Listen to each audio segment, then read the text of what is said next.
Hands-on demonstration on data processing and data management. Save your file. So, to save yung ating output muna, so we go to File, ayan, Save As. Huwag po tayo mag-Control S kasi pag mag-Control S po tayo, i-overwrite niya po yung existing file. If yun po yung goal nyo, okay lang. But for now, show you yung mga versions. So, go to File again, Save As. Click po natin, lagay natin sa desktop, for example. Then, maglalagay tayo ng versions. Paano po ba maglagay ng version? Pwedeng version 1 or pwedeng mag-date tayo. So, in my case, gusto kong ilagay yung date. So, yung date today is 07, is it 5/05/2022.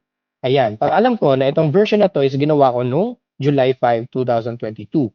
Then, kung may makita akong file na dated July 6, 2022, alam ko na, mas bagong version yon.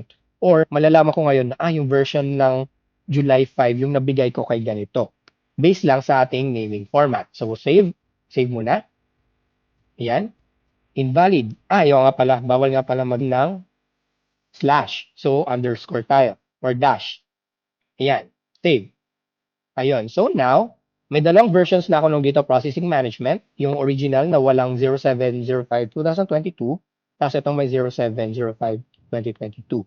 Yung kagandahan nito is alam ko na itong version na to, yung ginawa ko ng July 5.